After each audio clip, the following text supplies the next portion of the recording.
পূর্ণা কান্নারত অবস্থায় ঈশানের পায়ে পড়ে যায় আর কান্না করতে করতে বলে, ঈশান প্লিজ, আমাকে ডিভোর্স দিও না। আল্লাহর দোহাই লাগে, আমার সাথে এমন করো না। আমার বেঁচে থাকাটা কেড়ে নিও না। আল্লাহর দোহাই লাগে। পাড়ার আশেপাশের কয়েকজন মহিলা কানাঘোষা করছে। কেউ কেউ তাকিয়ে হাসছে, আবার কেউ কেউ পূর্ণার এমন পরিস্থিতিতে দুঃখ প্রকাশ করছে। রাগে আর বিরক্তিতে ঈশানের কপালে দু তিনটা ভাঁজ পড়ে। পা জোড়া নাড়া দিয়ে পূর্ণাকে ঝেড়ে ফেলে আর বিরক্তির সুরে বলে, সকলে দেখছে, তোমার কি লজ্জা শরম নেই? যা বলেছি দ্রুত তা করো। তোমার এই ফালতু কথা শোনার সময় আমার নেই। বলে মুখ ফিরিয়ে নেয়। ফ্লোরে পড়ে থাকা পূর্ণা আশেপাশে একবার তাকায়।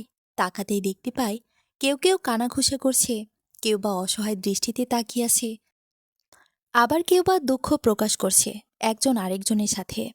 দু একজন মধ্যমবয়স্ক মহিলা বলাবলি করছে, দেখ দেখ, মেয়েটি মনে হয় কোনো কুকীর্তি করেছে, তাই ডিভোর্স দিচ্ছে ছেলেটি, বলে জোরে জোরে হাসছে। সাথে থাকা এক মহিলা হাসতে হাসতে আরেকটু ঠেস দিয়ে বলে, যাই বল, এখনকার মেয়ে দুদিনও সংসার টিকিয়ে রাখতে পারে না। অন্য একজন মহিলা বলছে, রাখবে কেমন করে?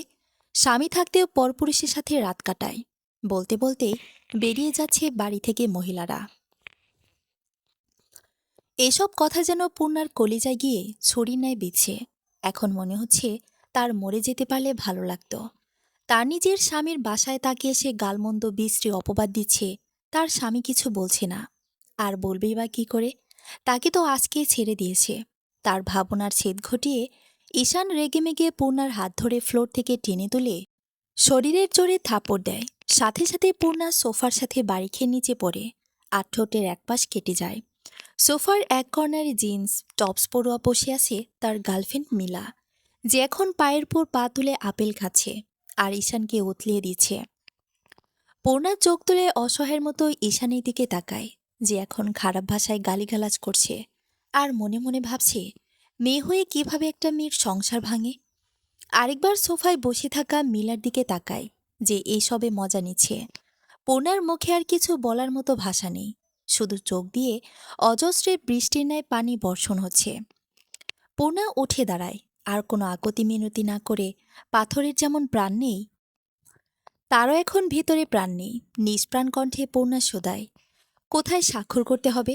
দাও, আমি করে দিচ্ছি। মিলা খুশি হয়ে যায়। ঈশান তার হাতে থাকা ডিভোর্স পেপারটি পূর্ণার মুখে ছুঁড়ে মারে আর বলে, দ্রুত স্বাক্ষর করে দে। পূর্ণার ডিভোর্স পেপারটি নিয়ে একবার পেপারটির দিকে তাকায়, দেখে ঈশান খুব সুন্দর করে স্বাক্ষর করে দিয়েছে। পূর্ণার সাইন করতে যাবে, হাত কাঁপছে। তার চোখ থেকে অনবরত পানি ঝরছে আর মনে পড়ে যাচ্ছে ঈশানের সাথে পূর্ণার সে কাটানো মুহূর্তগুলো মস্তিষ্কে নাড়া দিয়ে উঠছে। তাদের বিয়ে কিছু মুহূর্ত যখন ঈশান আর তার বিয়ের কাবিননামায় স্বাক্ষর করেছিল, তাদের বিয়েটা হয়েছিল পারিবারিকভাবে, তাদের সম্মতিতে। ঈশানের বাবা মা কেউই নেই যে পূর্ণাকে আগে থেকেই পছন্দ করত, কিন্তু পূর্ণাকে কিছু না বলে সরাসরি তাদের বাসায় বিয়ের প্রস্তাব পাঠিয়েছিল। ঈশান তখন সবেমাত্র তার পড়ালেখা শেষ করে ছোট একটা চাকরিতে যোগ দিয়েছিল। পূর্ণার পরিবার মোটামুটি ভালোই ছিল, টাকা পয়সার তেমন অভাব ছিল না।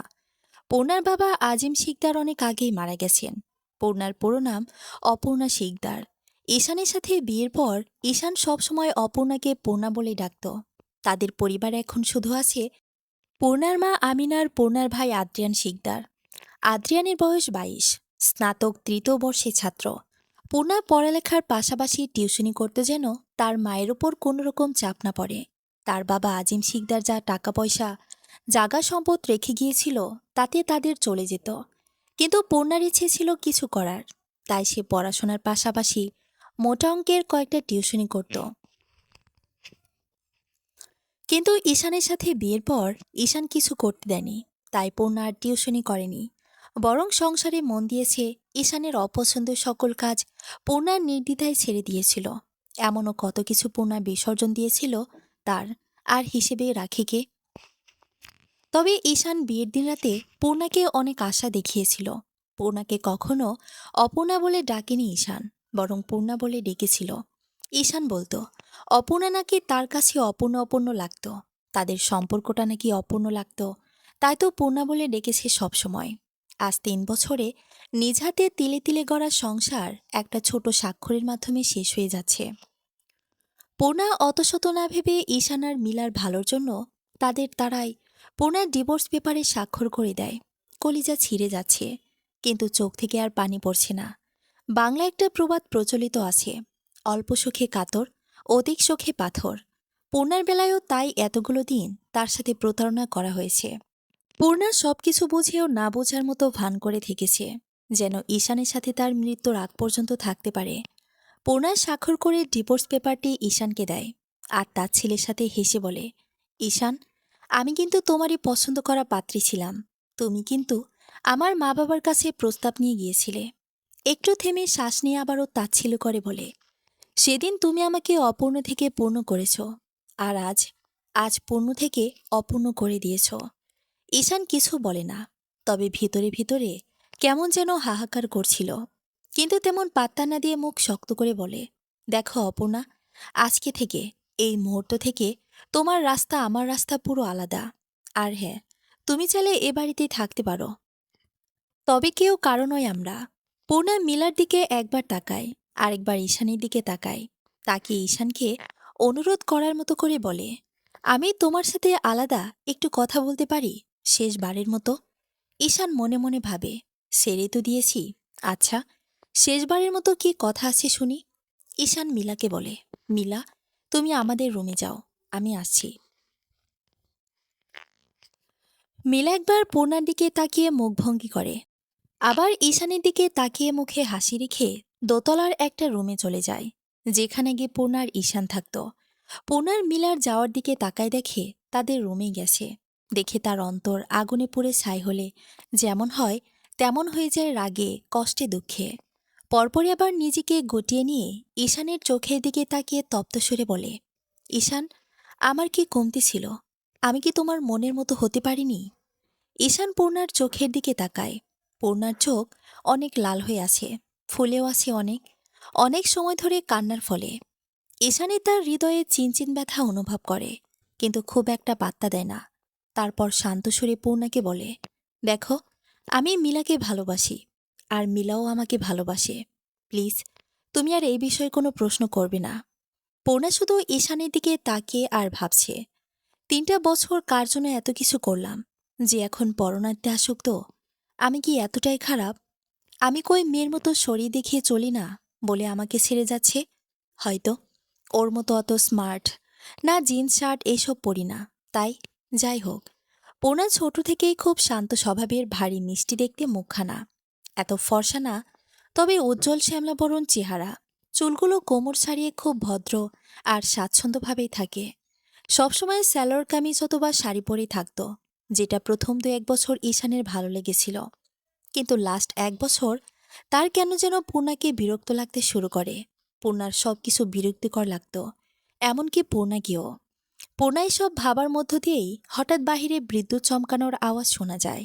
রাত বাজে 10টা, বাহিরে খুব জোরে বৃষ্টি হচ্ছে। পূর্ণা তাচ্ছিল হাসে, চোখে তার পানি। ঈশানকে বলে, পূর্ণা বলে ডাকতে ডাকতে কখন যে অপর্ণের সাজা দিয়ে গেলে টেরই পেলাম না।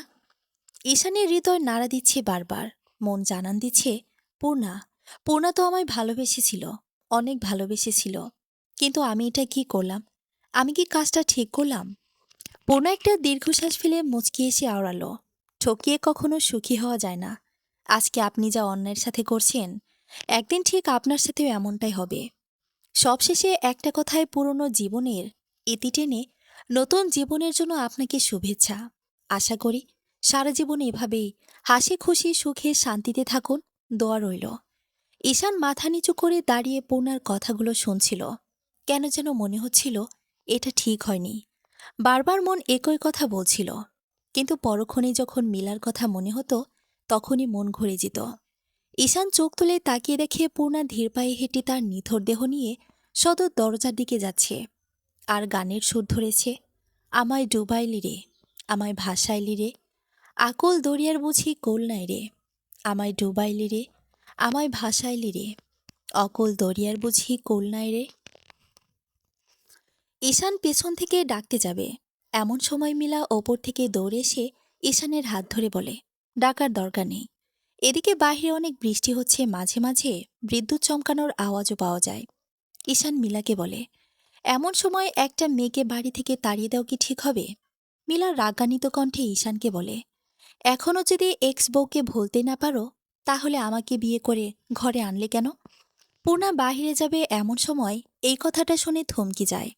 পূর্ণার সাথে সাথে দাঁড়িয়ে যায় আর পেছন ঘুরে তাকায়। দেখে ঈশান তার দিকে তাকিয়ে আছে।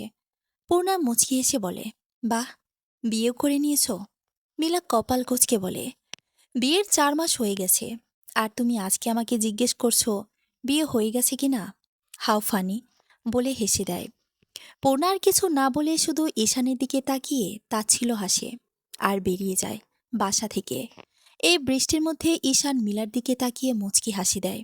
তারপর মিলা খট করে আওয়াজ করে সদর দরজা আটকে ঈশানের হাত ধরে ওপরে নিয়ে যায় তাদের রুমে। এদিকে পূর্ণা দরজা আটকানোর শব্দে পিছন ফিরে তাকাতে দেখে সদর দরজা আটকানো। পূর্ণা এবার হাঁটু গেড়ে বসে কান্নায় ভেঙে পড়ে। তার মনের মধ্যে হাজারটা কথা ঘুরপাক খাচ্ছে এখন। কিছুক্ষণ এভাবে কান্না করার পর উঠে দাঁড়িয়ে হাঁটা ধরে মেন রাস্তার দিকে।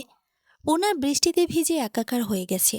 বৃষ্টির পানিতে পূর্ণার কান্নার পানি মিশে যাচ্ছে, শরীরটা নিস্তেজ হয়ে আসছে। তাও পূর্ণা হাঁটা থামায় না। শরীরের কাপড় থেকে চুয়ে চুয়ে বৃষ্টির পানি পড়ছে। মেইন রোড পিচ ঢালা রাস্তা, পূর্ণার পায়ের বিভিন্ন জায়গায় ক্ষত হয়ে গেছে। রাস্তায় বিভিন্ন মানুষ বিভিন্নভাবে পূর্ণার দিকে খারাপ নজরে তাকাচ্ছে। সেদিকে পূর্ণার কোনো ভ্রুক্ষেপ নেই। পূর্ণা নিজ মনে হেঁটেই যাচ্ছে। প্রায় 2 ঘন্টা পর পূর্ণা একটা বাড়ির সামনে আসে আর হাঁটতে হাঁটতে বাড়ির দরজার দিকে এগিয়ে যায়। কয়েকবার দরজার কড়া নাড়তেই পূর্ণা ধূপ করে বসে পড়ে। তার শরীর আর চলছে না। বাহিরে এমন আওয়াজ হওয়ায় ভেতর থেকে একটা যুবক ছেলে দরজা খোলে। দরজা খুলতেই পূর্ণার এমন অবস্থা দেখে ছেলেটি বসে পূর্ণাকে হন্তদন্ত হয়ে ডাকতে থাকে, এই আপু, আপু, তোর কি হয়েছে আপু? পূর্ণা তাকাতে পারছে না। ঠান্ডায় শরীর জমে যাচ্ছে মনে হচ্ছে। পরক্ষণেই ছেলেটি আবার ডাকতে শুরু করে, আম্মু, আম্মু, কই তুমি? পূর্ণাপুর দেখো কি যেন হয়েছে। যে ডাকছে এটা হচ্ছে পূর্ণার ভাই আদ্রিয়ান। পূর্ণার মা দৌড়ে আসি দেখে পূর্ণাকে কোলে তুলে আদ্রিয়ান সোফায় শুয়ে দিয়েছে। আমিনা কান্না করতে করতে পূর্ণার কাছে যায় আর শরীর ধরে দেখে শরীর অনেক ঠান্ডা হয়ে আছে। শরীরের বিভিন্ন অঙ্গ ঠান্ডায় নীল হয়ে আছে। পূর্ণা কিছু বলতে পারছে না, চোখ বেয়ে শুধু অশ্রু গড়িয়ে পড়ছে। আমিনা এখন কিছু জিজ্ঞেস করেনি, কারণ পূর্ণার অবস্থা ভালো না। তাই আদ্রিয়ানকে বলে আমিনার রুমে দিয়ে আসতে পূর্ণাকে। আদ্রিয়ানও তাই করে। আদ্রিয়ান পূর্ণাকে রুমে দিয়ে আসার পর আমিনা ভেতর থেকে দরজা আটকে দেয় আর পূর্ণার জামাকাপড় পাল্টে গরম জামাকাপড় পরিয়ে দেয়। আমিনা দরজা খুলে দিয়ে আদ্রিয়ানকে বলে গরম স্যুপ রান্না করে আনতে। আদ্রিয়ান রান্নাঘরে গিয়ে পূর্ণার জন্য স্যুপ বানিয়ে আনে। গরম গরম স্যুপ আমিনা খাইয়ে দেয় পূর্ণাকে। কিছুক্ষণ পর পূর্ণা ঠিকমতো তাকায় আর শোয়া থেকে উঠে বসে হুট করে আমিনাকে জড়িয়ে ধরে জোরে জোরে কান্না করতে থাকে আর বলতে থাকে, আম্মু, আমার সব শেষ আম্মু, আম্মু, আমার সব শেষ। কান্নার তোপে ঠিকমতো কথাও বলতে পারছে না। আমিনা কিছু একটা বুঝতে পারছে আর তাই পূর্ণাকে বলে একটু শান্ত হতে। শান্ত হয়ে তারপর সব বলতে পূর্ণা একটু শান্ত হয়, কিন্তু তার ইচ্ছে করছিল জোরে জোরে কান্না করতে। তার বুকের ভেতরটা ফেটে যাচ্ছিল কষ্টে। পূর্ণা সব কাহিনী আদ্রিয়ান আর আমিনাকে বলে। সব শুনে তারা দুজন অবাক হয়ে যায়, কিন্তু অবাকের চেয়েও বেশি কষ্ট লাগে। তার মেয়েকে এমন ঝড়ের রাতে বাড়ি থেকে তাড়িয়ে দিয়েছে। আদ্রিয়ান রাগে ফেটে যাচ্ছে। তার বোনের সাথে এমন বেইমানি করেছে। 1 বছর পর দেখতে দেখতে 1 বছর পার হয়ে যায়। ঈশান আর মিলার দিনকাল ভালোই চলছিল। ঈশান তো পূর্ণার থেকে বেশি আদর যত্ন করছে মিলাকে। একবারও পূর্ণার কথা মনে করছে না।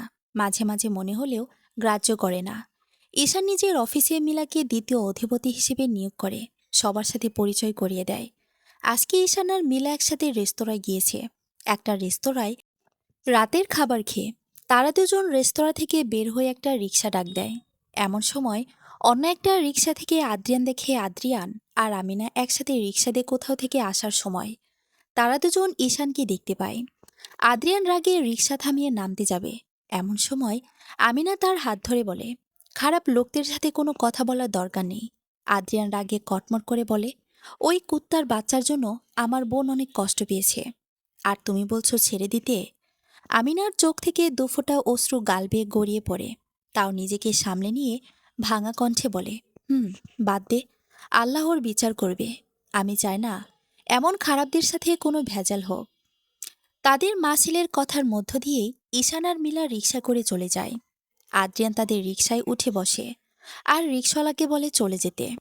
আদ্রিয়ান রাগে কটমট করছে। দেখতে দেখতে আরও কয়েক মাস কেটে যায়। এর মধ্যে ঈশান নিজের ব্যবসা হারায়। মিলাকে অফিসে দ্বিতীয় অধিপতি হিসেবে নিয়োগ দেওয়ার পর থেকেই ঈশান খেয়াল করে মিলার করা ঈশানের প্রতি অবহেলা। আর অফিসে অধিপতি করার পর থেকেই বিভিন্নভাবে ব্যবসায় লস হচ্ছিল, কিন্তু মিলার সেদিকে কোনো খেয়ালই ছিল না, যার ফলে আজ ঈশানের অফিস বন্ধ করতে হয়েছে। ঈশান অফিসের সকল কর্মকর্তাদের বেতন দিয়ে দেয়, যার ফলে তার কাছে এখন কোনো টাকা পয়সা নেই। আর মিলা, সে তো প্রতি রাতে নেশা করে বাড়ি ফিরে। তার রাত 2টা 3টা পর্যন্ত বাহিরে থাকে। এমনও রাত গিয়েছে মিলা বাড়ি ফেরেনি, তাও ঈশান কিছু জিজ্ঞেস করত না, ভয়ে যদি মিলা তাকে ছেড়ে চলে যায়। ড্রয়িং রুমে থাকা সোফায় মুখোমুখি হয়ে বসে আছে ঈশান আর মিলা। আজ ঈশানের চোখে মায়া, ভয় মিশ্রিত পানি টলমল করছে। আর মিলা, সে তো পায়ের ওপর পা তুলে বসে বসে আঙ্গুর চিবাচ্ছে। আর ঈশানের দিকে একটা কাগজ এগিয়ে দিয়ে শান্ত স্বরে বলে, মিস্টার ঈশান, এখানে সাইন করে দিন অতি দ্রুততার সাথে। ঈশান কাগজের দিকে তাকিয়ে আছে, যেখানে ওপরে লেখা ডিভোর্স পেপার। ঈশান অবিশ্বাসের চোখে মিলার দিকে তাকিয়ে প্রশ্ন ছুড়ে, মিলা, কি এটা? মিলা কপাল কুঁচকে বিরক্তির কণ্ঠে বলে, এটা কি মানে? তুমি কি অশিক্ষিত? পড়ালেখা পারো না? আচ্ছা থাক, আমি বলে দিচ্ছি কি এটা। এটা হচ্ছে ডিভোর্স পেপার, তোমার আর আমার ডিভোর্স পেপার। ঈশান অবিশ্বাসের চাহনিতে মিলার দিকে তাকিয়ে অবিশ্বাসের ন্যায় বলে, নিশ্চয়ই তুমি আমার সাথে মজা করছো। মিলা, মজা করার মতো কি আছে? এটা কেমন মজা মিলা? তুমি জানো না আমি তোমাকে কতটা ভালোবাসি? তুমি আমার জীবনে কতটা গুরুত্বপূর্ণ তুমি জানো না? মিলা হাসতে হাসতে বলে, সিরিয়াসলি ঈশান? ওকে ওকে, তুমি আমাকে ভালোবাসো কিনা জানি না, কিন্তু আমি তোমাকে ভালোবাসি না। এবার তাড়াতাড়ি সাইন করে দাও, ড্রামা বাদ দিয়ে। আমি তোমার জন্য পূর্ণাকে ডিভোর্স দিয়েছি মিলা। তোমাকে ভালো যদি নাই বাসতাম, তাহলে কি আমি ওকে ডিভোর্স দিয়ে তোমাকে বিয়ে করতাম? আমার জন্য ওকে ডিভোর্স দিয়েছ? হুম, তা না হলে কি? আমার জন্য তুমি ওকে ছেড়ে দিয়েছ? এমনকি বিশ্বাস আছে যে অন্য একটা মেয়ের জন্য তুমি আমাকে ছেড়ে দিবে না? ঈশান টলমলে চোখ নিয়ে বলে, মিলা, আমি তোমাকে ভালোবাসি মিলা, আমার সাথে এমন করো না দয়া করে। মিলা তাচ্ছিল্য হেসে বলে, এখন তোমাকে আমার কোনো প্রয়োজন নেই ঈশান। তোমার থেকে যা যা নেওয়ার ছিল সবকিছু এখন আমার হাতের মুঠোয় আছে। এখন আমি আর আমার হাজবেন্ড মিলে বসে বসে খাবো আর ঘুমাবো। ঈশানের চক্ষু লাল হয়ে গেছে কষ্টে আর রাগে। যার জন্য পূর্ণাকে ছাড়ল, আজ সেই তাকে ছেড়ে দিয়েছে। এখন তার কাছে বলা পূর্ণার কথাগুলো ঈশানের কানে বাজছে। মিলা আবারও ঈশানকে বলে, তাড়াতাড়ি সাইন করে এ বাড়ি থেকে বেরিয়ে যাও। ঈশান রাগে জোরে চিৎকার করে বলে, এটা আমার বাড়ি, আমি যাব না এই বাড়ি থেকে, তুমি চলে যাও। গলার স্বর নিচু করো, এটা তোমার বাড়ি ছিল আগে, কিন্তু এখন তোমার বাড়ি নেই, বুঝলে? বেরিয়ে যাও এই বাড়ি থেকে। ঈশান কি বলবে তার বলার মতো আর কিছুই নেই, কারণ যেদিন পূর্ণাকে এই বাড়ি থেকে তাড়িয়ে দিয়েছিল সেদিন মিলা ঈশানকে বিভিন্ন আবেগময় কথা বলে গলিয়ে ঈশানের বাড়ি তার নামে করেছিল। আরও অনেক আশ্বস্ত দিয়েছিল যে কখনো তাকে ছেড়ে যাবে না। কিন্তু আজ তার পাপের কারণেই সে ধ্বংস হয়েছে। ঈশান আর কিছু না বলে পেপারে সাইন করে দেয়। আর কি মনে করে যেন একবার ওপরে তাদের রুমে যায়। সেখানে একটা লক করা ড্রয়ারের ভিতর থেকে পুরনো একটা ডায়েরি নিয়ে নিচে আসে। আর কোনো দিকে না তাকিয়ে বাড়ি থেকে বেরিয়ে যায়। মিলা পায়ের উপর পা তুলে সাউন্ড বক্সে ফুল সাউন্ড দিয়ে গান লাগিয়ে শুনছে। ঈশান বাড়ির বাহিরে আসে। বাড়ির পিছন দিকে একটা গাছ আছে, সেখানে বসার মতো জায়গাও আছে। সেখানে গিয়ে বসে। সন্ধ্যা ছুঁই ছুঁই, তাই এখন খানিকটা সবকিছুই দেখা যাচ্ছে আশেপাশের। তাই সেখানে বসে ঈশান তার হাতে থাকা ডায়েরিটা নেয়, যেটা পূর্ণার ডায়েরি। ঈশানই তাকে গিফট দিয়েছিল বিয়ের কয়েক মাস পর। অনেক কিছুই দিয়েছিল, তার মধ্যে এই ছোট্ট ডায়েরিটাও দিয়েছে, যেন পূর্ণাইতে তার মনের কথাগুলো লিখতে পারে। আর ঈশান প্রথম প্রথম প্রতি রাতে এই ডায়েরিটা চেক করত, কিন্তু লাস্ট 1 বছর এই ডায়েরি দেখলেও পড়তে মন চাইত না। আজ হঠাৎ মনে পড়েছে এটার কথা, তাই নিয়ে এসেছে। ডায়েরির কয়েক পৃষ্ঠা যেগুলো ঈশান পড়েনি সেগুলো খুলে যেখানে অনেক কিছু লেখা ছিল ঈশানের জন্য। ঈশান পড়া শুরু করে। সেখানে লেখা ছিল, আজকে না হোক কয়েক বছর পরও তোমার এই ডায়েরিটার কথা মনে পড়বে। তখন হয়তো আমি তোমার কাছে থাকব না, হয়তো তুমি আমাকে একলা করে চলে যাবে। জানো ঈশান, আমি না তোমাকে অনেক ভালোবেসেছিলাম, আমার নিজের থেকেও বেশি। কিন্তু আমি কখনো চিন্তাও করিনি তুমি আমাকে ঠকাবে। আমি তোমাকে অন্ধের মতো বিশ্বাস করেছি আর ভালোবেসেছি। শেষে তুমি আমাকে অন্ধ প্রমাণ করে দিলে। জানো, আমি না জানতাম তুমি যে মিলা নামের একটা মেয়ের সাথে সম্পর্ক করেছ। প্রথম থেকেই জানতাম, কিন্তু আমি ভেবেছিলাম তুমি হয়তো ঠিক হয়ে যাবে, আবার আমার আগের মতো ঈশানের মতো। কিন্তু যেদিন দেখলাম তোমার ফোনে মেসেজ এসেছিল আমাদের বিয়ে হয়ে গেছে, অথচ আমরা একসাথে থাকতে পারি না, তুমি তোমার বউকে ডিভোর্স দিয়ে দাও আর আমাকে তোমার বাসায় নিয়ে যাও। এই মেসেজটা দেখে তুমি বিশ্বাস করবে কিনা জানি না, তখন আমার বুকের ভেতরটা মনে হচ্ছিল কেউ আমার কলিজায় বারবার ছুরিকাঘাত করেছে, বারবার। আবার আমার কলিজা আগের মতো ঠিক করেছে, আবার কেউ আঘাত করছে, এমন মনে হয়েছিল। জানো, আমি বেঁচে থেকেও মৃত ছিলাম। আমি প্রতিদিন রাতে কান্না করতাম, আল্লাহর কাছে বলতাম, আল্লাহ, আল্লাহ গো, ও আল্লাহ, তোমার এই গোনাগার বান্দির দিকে একটু তাকাও। আমার না অনেক কষ্ট হচ্ছে আল্লাহ, আমার দিকে একটু তাকাও। আমার কষ্টটা একটু কমিয়ে দাও আল্লাহ, না হলে যে আমি মরে যাব আল্লাহ। আল্লাহ গো, জানো আমার অনেক ইচ্ছে করত তোমার সাথে একটু কথা বলতে, কিন্তু আমার সাথে কথা বলার জন্য তোমার সময় ছিল না। আমার অনেক ইচ্ছে করত যেমন তুমি মিলাকে নিয়ে ঘোরো, রেস্টুরেন্টে যাও, পার্কে যাও, ওর সাথে যেমন করে সময় কাটাও, আমার সাথে তেমন একটু সময় কাটাতে যদি তুমি, এটা আমার সবচেয়ে বড় ইচ্ছা ছিল। জানো, তুমি যতক্ষণ বাসায় না থাকতে ততক্ষণ শুধু আমি কান্না করতাম তোমার জন্য। আবার যখন তোমার বাসায় ফেরার সময় হতো তখন আমি আবার হাসি খুশি তোমার সামনে নিজেকে প্রস্তুত করতাম। জানো, তুমি কখন আমার চোখের দিকে তাকাওনি। আমার চোখ অধিক পরিমাণ লাল হয়ে থাকতো আর ফোলা ফোলা হয়ে থাকতো। আমি ভাবতাম তুমি হয়তো এসে আমাকে জিজ্ঞাসা করবে, কি হয়েছে পূর্ণা, তোমার চোখ লাল হয়ে আছে কেন, আবার ফোলাও, তুমি কি কান্না করেছ, কেনই বা কান্না করেছ? কিন্তু তুমি কখনো আমার দিকে তাকানোর প্রয়োজনই মনে করনি। আমি হয়তো আমার শেষ নিঃশ্বাস ত্যাগ করার আগ পর্যন্ত তোমার অভাব করব। জানো ঈশান, একটা মেয়ে তার বাবার বাড়ি ছেড়ে আসে তার স্বামীর ওপর বিশ্বাস করে, ভালোবেসে, কিন্তু যার জন্য পরিবার পরিজন ছেড়ে আসে সে যখন মেয়েটিকে ধোঁকা দেয়, প্রতারণা করে, ঠকায়, তখন তার বেঁচে থাকার যে ইচ্ছেটা না, সেটাও মরে যায়। আজ আমি জীবন্ত লাশের মতো তোমার কাছে পড়ে আছি, তবে হয়তো যখন তুমি আমার শূন্যতা অনুভব করবে সেদিন আমি আর তোমার কাছে থাকবো না ঈশান। সেদিন হয়তো আমাকে হাজার খুঁজেও পাবে না, তোমার আশেপাশে সবাই থাকবে সেদিন, কিন্তু আমি নামক মানুষটা আর থাকবো না। ঈশান, আমি তোমাকে সবসময় ভালোবাসবো, কখনো ঘৃণা করতে পারবো না তোমাকে। এটি তোমার পূর্ণা। পুরোটা পড়ে ঈশান কান্নায় ভেঙে পড়ে আর গলা ফাটিয়ে পূর্ণাকে ডাকতে থাকে আর চিৎকার করে কাঁদতে থাকে আর বলে, পূর্ণা, আমার ভুল হয়ে গেছে, আমায় ক্ষমা করে দাও, আমার কাছে ফিরে আসো পূর্ণা, বিশ্বাস করো আমি তোমাকে অনেক ভালোবাসবো পূর্ণা। বলতে বলতে কান্না করতে থাকে। হঠাৎ কি মনে করে যেন উঠে দাঁড়ায় আর চোখ মুছে বলে, আমার পূর্ণাকে খুঁজতে হবে আমার। পূর্ণা, আমি আসছি পূর্ণা, আমি আসছি, বলে এখান থেকে চলে যায় মেইন রাস্তায়। এসে পড়ে একটা রিকশা করে যে পূর্ণাদের বাসায় যাবে, সেই টাকাও নেই ঈশানের পকেটে, তাই হাঁটা ধরে পূর্ণাদের বাসার উদ্দেশ্যে। 2 ঘন্টা হাঁটার পর পূর্ণাদের বাসার সামনে আসে। এখন ঈশান কিভাবে ভেতরে যাবে, কিভাবে পূর্ণার মার ভাইয়ের সামনে গিয়ে দাঁড়াবে?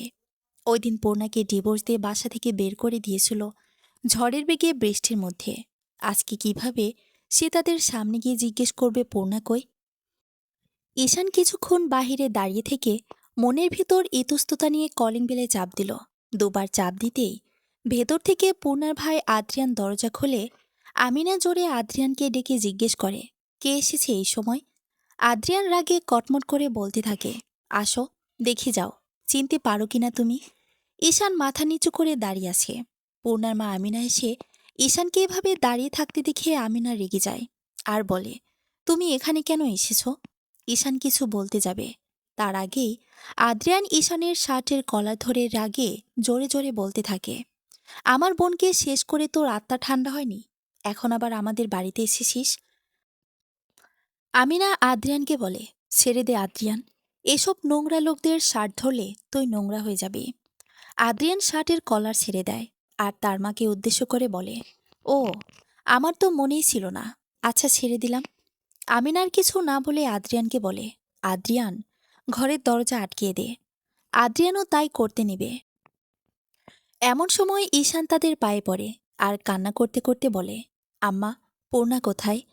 আম্মা, আমার পূর্ণাকে দরকার আম্মা। আদ্রিয়ান ভাই বলো, পূর্ণা কোথায়? আদ্রিয়ান ভাই দয়া করে বলো। পূর্ণার কথা শুনে আমিনার চোখ দিয়ে অনবরত অশ্রু ঝরছিল। আদ্রিয়ানের চোখে পানি টলমল করছিল। আমিনা কান্না করতে করতে আদ্রিয়ানকে উদ্দেশ্য করে বলে, ওকে চলে যেতে বল আদ্রিয়ান, ওর জন্য আমার মেয়েটা আমাদের সাথে নেই। বলে ঈশানের থেকে নিজের পা ছাড়িয়ে কান্না করতে করতে চলে যায় রুমে। ঈশান আদ্রিয়ানের হাতে পায়ে ধরে আছে আর বারবার জিজ্ঞেস করছে, আদ্রিয়ান ভাই, আমার দয়া করে বলো, পূর্ণা কোথায়? আমি পূর্ণাকে দেখতে চাই, আমার পূর্ণাকে দরকার। আর আম্মা কি বলে গেল, পূর্ণা তোমাদের সাথে নেই মানে কি? ও কোথায় গেছে? আদ্রিয়ান এবার না পেরে চোখে টলমল করতে থাকা পানিগুলো গাল বেয়ে পড়ে আর বলে, দেখতে চাও পূর্ণা কোথায়? তাহলে চলো আমার সাথে। পূর্ণা কোথায় থাকে দেখিয়ে দিই চলো। বলে ঈশানের হাত ধরে আদ্রিয়ান হাঁটা ধরে, ঈশানও তার পিছু পিছু হাঁটা ধরে। কিছুক্ষণ হাঁটার পর আদ্রিয়ান উপস্থিত হয় একটা কবরস্থানে। সামনে কবরস্থান দেখে ঈশান আদ্রিয়ানকে জিজ্ঞেস করে, এখানে কেন নিয়ে এসেছ? আমি পূর্ণার কাছে যাব। আদ্রিয়ান কিছু বলে না, বরং ঈশানকে নিয়ে একটা কবরের সামনে যায় আর কবরটা দেখিয়ে বলে, এই যে এখানে, এখানে পূর্ণা থাকে। ঈশান শুধু নির্বাক চোখে সেদিকে তাকিয়ে আছে। চোখ দিয়ে অনবরত অশ্রু ঝরছিল। কবরের ওপর কালো বোর্ডে গুটি গুটি অক্ষরে লেখা, ইন্না নিল্লাহি অইন্না ইলাইহি রাজিউন। নিশ্চয়ই আমরা আল্লাহর জন্য এবং আল্লাহর দিকে ফিরে যাব। মরহুমা অপর্ণা শিকদার, পিতা মোহাম্মদ আজিম শিকদার, জন্ম ৩০ সেপ্টেম্বর ২০০০, মৃত্যু ২৬ জুন ২০২৩, স্থান নরসিংদী পৌর কবরস্থান। আল্লাহ তালা তাকে জান্নাতুল ফেরদৌস দান করো। ঈশান নির্বাক চোখে সেদিকে তাকিয়ে আছে। আদ্রিয়ান আবারও বলতে শুরু করে, যেদিন পূর্ণাকে ডিভোর্স দিয়েছিল ওই দিন পূর্ণা বাসায় এসে আমার সাথে আর মায়ের সাথে যখন এই কথাগুলো বলা শেষ করেছে, তখন কাঁদতে কাঁদতে পূর্ণার এমন অবস্থা হয়েছিল যে তার শ্বাসকষ্ট হচ্ছিল। এমনিতেই তার শ্বাসকষ্ট ছিল, হার্টেরও কিছু সমস্যা ছিল, তুমি তো জানতে, যার ফলে পূর্ণার শ্বাসকষ্ট ওঠার পর নাক দিয়ে অনেক রক্ত আসে। এগুলোর কারণে পূর্ণা সেদিনই দুনিয়ার মায়া ত্যাগ করে চলে যায় না ফেরার দেশে। ঈশান স্তব্ধ হয়ে যায়, তার মস্তিষ্ক নাড়া দিয়ে ওঠে। ডায়েরিতে লেখা সেই কথাগুলো বারবার কানে বাজতে থাকে। সেখানে যে পূর্ণা লিখেছিল, যেদিন তুমি আমার শূন্যতা অনুভব করবে ঈশান, সেদিন হয়তো আমাকে হাজার খুঁজেও পাবে না। ঈশান এক চিৎকার দিয়ে পূর্ণা বলে ডাক দেয় আর কবরের ওপরে শুয়ে জোরে জোরে কান্না করতে থাকে। ঈশান কবরকে জড়িয়ে আছে, এমনভাবে যেন এটা পূর্ণার দেহ, ছেড়ে দিলেই চলে যাবে। আদ্রিয়ান দূর থেকে দেখছে আর চোখের জল ফালাচ্ছে। ঈশান কান্না করতে করতে বলে, পূর্ণা, ফিরে আয়, আমি তোরে ভালোবাসি পূর্ণা, ফিরে আয় পূর্ণা, বিশ্বাস কর পূর্ণা, তোরে ঠকায় আমি শান্তি পাই নাই, আমি ঠকে গেছি পূর্ণা। পূর্ণা, আমি তোরে আর কোনোদিন অবহেলা করব না। পূর্ণা, আয় ফিরা, নাইলে আমারে তোর কাছে নিয়ে যা, আর রাগ করে থাকিস না, নিয়ে যা আমারেও। এদিকে দূর থেকে শরীর ঠান্ডা করা মন মাতানো বাতাস বয়ে যাচ্ছে, যার সাথে কয়েকটা লাইন ভেসে আসছে। মনে হচ্ছে কেউ গিটারের সুর তুলতেছে। কোন ভুলে তুমি শুলে বলো এই ফুলশয্যায়, স্বপ্নের লাশ কাঁধে নিয়ে ওরা কেন চলে যায়? কোন ভুলে তুমি শুলে বলো এই ফুলশয্যায়, স্বপ্নের লাশ কাঁধে নিয়ে ওরা কেন চলে যায়? এদিকে রাতের বেলাকে এমনভাবে কবরস্থানে কাছে সেটা দেখতে একজন দারোয়ান আসে আর দেখে একটা ছেলে দূরে দাঁড়িয়ে কাছে আর একটা ছেলে একটা কবরের পাশে বসে কাছে। দারোয়ান গিয়ে ঈশানের হাত ধরে বলে, এখান থেকে চলে যাও, রাতের বেলা এখানে থাকতে নেই। ঈশান গার্ডের হাত হ্যাঁচকা মেরে সরিয়ে দিয়ে বলে, না, আমি আমার পূর্ণাকে ছেড়ে কোথাও যাব না। আমাকে আমার পূর্ণা থেকে আলাদা করতে পারবি না তোরা, তোরা চলে যা এখান থেকে। বলে আবারও ঈশান একইভাবে আহাজারি করতে থাকে। দারোয়ান আর কিছু না বলে চলে যায় আর তার বরাদ্দকৃত চেয়ারে বসে বলে, আহ, থাকতে মূল্য দাও না, চলে গেলে আহাজারি করো। 2 বছর পর ঈশান পাগলের মতো রাস্তা রাস্তায় ঘুরে বেড়ায়। যদি কবরস্থানে পূর্ণার কবরস্থানে যেতে না দেয় দারোয়ান না, তাহলে রাস্তায় পাগলের মতো ঘুরে বেড়ায়। শার্টের এখানে ওখানে ছেঁড়া, চুল বড় বড়, শরীরে ধুলাবালু লেগে আছে। আর সারাদিন পূর্ণা ফিরায়, পূর্ণা আমারে নিয়ে যা, তোর সাথে বলে আহাজারি করতে থাকে। মেইন রাস্তায় এসে পড়ে আর এদিক ওদিক না তাকিয়েই রাস্তার মধ্যে দৌড় দেয়। হঠাৎ বড় একটা মাল সরবরাহকৃত ট্রাক ঈশানের উপর দিয়ে যায়। শরীর থেততে গেছে, মুখে রক্ত লেগে আছে আর রাস্তা রক্তে মাখামাখি অবস্থা। দূর থেকে আদ্রিয়ান ছুটে আসে আর ভিড় ঠেলে সামনে এসে দেখতে পায় ঈশানের নিথর দেহ রাস্তার মাঝে পড়ে আছে। আদ্রিয়ানের চোখ থেকে 2 ফোঁটা অশ্রু বেরিয়ে আসে আর ঈশানের শ্বাস চেক করে দেখে মারা গেছে। আদ্রিয়ান একটা গাড়ির ব্যবস্থা করে ঈশানের লাশ তাদের বাড়িতে নিয়ে যায় আর লাশ দাফনের ব্যবস্থা করে। ঈশান ছিল এতিম, তার বাবা মা কেউ নেই, তাহলে আর কে তার দাফন করাবে? আমিনা কান্না করছে, কিছু প্রতিবেশীও এসেছে। ঈশানের গোসল করিয়ে কাফন পরিয়ে খাটিয়ে করে ঈশানকে নিয়ে যায় সে কবরস্থানের দিকে যেখানে পূর্ণাকে দাফন করা হয়েছিল। পূর্ণার ঠিক বাপাশে ঈশানকে কবর দেওয়া হয়। দাফন কাজ সমাপ্ত করে আদ্রিয়ান একবার ঈশানের কবরের দিকে ভালোভাবে পরোক্ষ করে নির্বাক দৃষ্টিতে দেখে। ঈশানের কবরের ওপর কালো বোর্ডে গুটি গুটি অক্ষরে লেখা, ইন্না নিল্লাহি অ ইন্না ইলাইহি রাজিউন। নিশ্চয়ই আমরা আল্লাহর জন্য এবং আল্লাহর দিকে ফিরে যাব। মরহুম ঈশান মির্জা, পিতা মোহাম্মদ ইলিয়াস মির্জা, জন্ম 28 সেপ্টেম্বর 2094, মৃত 9 আগস্ট 2025, স্থান নরসিংদী পৌর কবরস্থান। আল্লাহ তালা তাকে জান্নাতুল ফিরদৌস দান করুন।